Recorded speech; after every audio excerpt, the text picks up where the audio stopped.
Las palabras, dicen, se las lleva el viento, y las historias y la memoria sufren de esta contingencia física. Para evitarlo se inventó la literatura.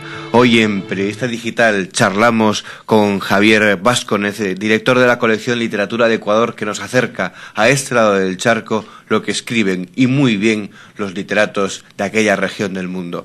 Javier, bienvenido a Periodista Digital. Bien, gracias por esta invitación. A ti siempre. Una primera cosa que nos planteamos a la hora de literatura, sobre todo enfocada a un país, en este caso Ecuador. ¿Qué podemos saber de un país a través de su literatura? Muchas cosas.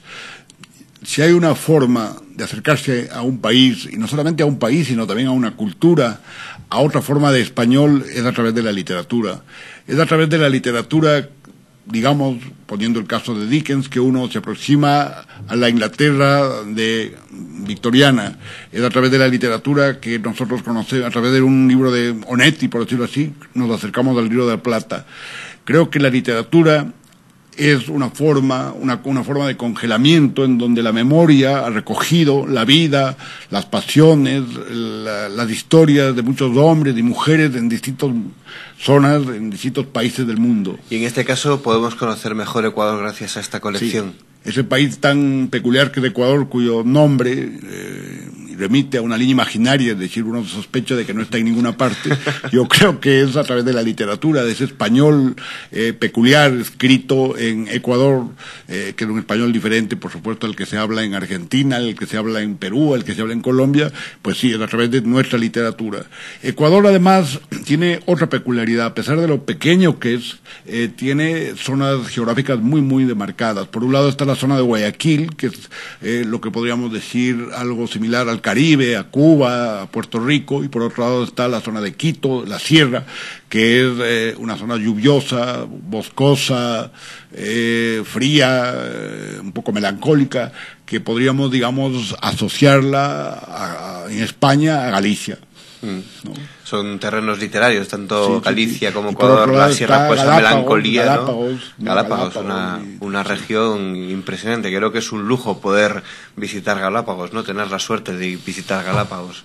Antes decía que Ecuador hace referencia a esa línea imaginaria, y entonces, claro, uno siendo un poco malo dirá, hombre, a ver si el problema de Ecuador es que a veces pensamos que es imaginario, porque comentan en la presentación de esta colección que tiene poesía, cuento y novela contemporánea. En la parte de cuento, que los narradores muchas veces tienen dificultades para preguntarse o para responderse qué es exactamente Ecuador. Una de las inquietudes permanentes en la literatura ecuatoriana es esa pregunta, ¿no? ¿Qué es Ecuador? Ecuador, de alguna manera, es un país un poco artificial. Además estamos aplastados por la enormidad de una Colombia y de un Perú, ¿no? Y desde el punto de vista literario igual. Ecuador no tuvo un representante en el boom, por ejemplo, pero en la misma época, en el mismo momento que había esta explosión del boom, que es más una cuestión comercial, en Ecuador se estaba escribiendo muchísimas cosas. De las obsesiones mías como narrador, esto ya es una cuestión más personal, es el deseo el de vincular tanto mi literatura y en general la literatura de mi país con otras literaturas.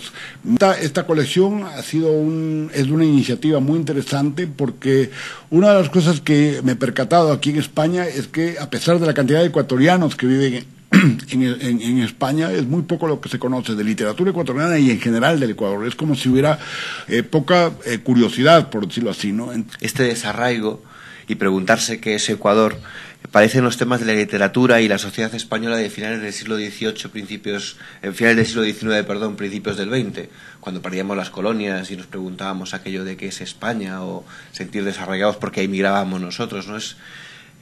Quizá ahí el lector español pueda encontrar un viaje al pasado. Bueno, las inquietudes en la literatura siempre se repiten. Sí. Parecería que siempre se repiten. Lo que ocurrió en un momento dado en un país, parecería que luego se refleja o se repite en otro momento en otros países, ¿no? Que además, aparte del trabajo ímprobo que ha hecho dirigiendo esta recopilación, esta colección de poesía, cuento y novela contemporánea, ha tenido tiempo para presentarnos su propia recopilación de cuentos, Estación de Lluvia.